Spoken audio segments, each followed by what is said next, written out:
નમસ્તે મિત્રો, આપણી સાથે અત્યારે માનસીબેન છે, જેને L4 L5 માં ગાદી ખસી ગઈ હતી. એની હિસાબે 60 કમ્પ્રેસ થતી હતી. તો આપણે તેને પૂછીએ કે એને તકલીફ કેવી થતી હતી. અતુલભાઈ, આપણે આ બેનને તકલીફમાં શું શું થતું હતું અને કેટલા સમયથી તકલીફ હતી? સર, ઓર્થોપેડિક L5 L4 બંનેમાં પ્રોબ્લેમ ક્રિએટ થયો હતો અને સ્વેલિંગ આવી ગયું હતું અને ઓપરેશન માટે ભલામણ કરી હતી. સ્પાઇન સર્જનને પણ મળી લીધું હતું, પણ ઓપરેશન ન કરાવ્યું અને આપની પાસે આવીને બેડ રેડ જ હતા, એમ કમ્પ્લીટ પથારીમાં જ હતા. પણ અહીંયા આવ્યા પછી ત્રીજે ચોથા સિટિંગે અત્યારે ચાલતા છે, જાતે કામ કરે છે અને જાતે નોકરીએ પણ જાય છે. સરસ. માનસીબેન, તમને તકલીફ શું શું થતી? કઈ રીતે આમ તકલીફ થતી હતી તમને? મને તો બહુ જ દુખાવો હતો, એટલી પીડા હતી, હું રોતી. પછી બધાએ મને કીધું કે અહીંયા જાય, પણ અતુલ સર કે હાલો અહીંયા જવું છે.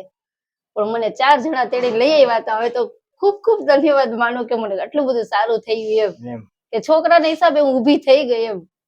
તો મને બહુ જ રાહત થઈ ગઈ છે. હવે કાંઈ થતું નહીં, હવે કાંઈ નથી થતું. ઓપરેશન કરાવવાનું? ના, ઓપરેશન નથી કરાવ્યું.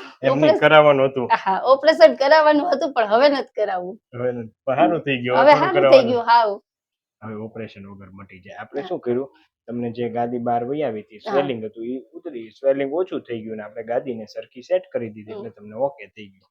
તો આ વિડીયો યુટ્યુબમાં મૂકી શકીએ. તમે શું કહેવા માંગશો? ના ના, બીજો કોઈ બી અહીંયા આવો સારું થઈ જાય. સરસ, ધન્યવાદ. ખૂબ ખૂબ તમારો ધન્યવાદ. અમે માનીએ છીએ કે મને આટલી બધી સાજી કરી દીધી. બરાબર.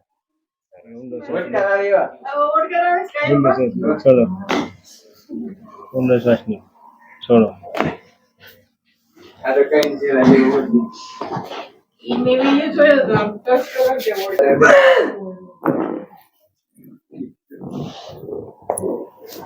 મારી બાજુ પકડી જાઓ.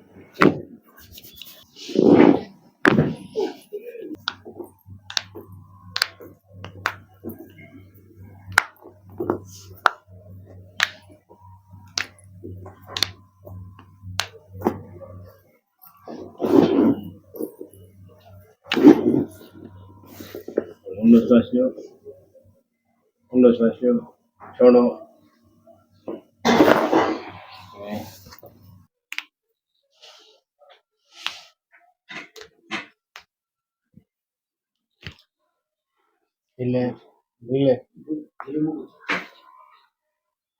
શરીર આવડું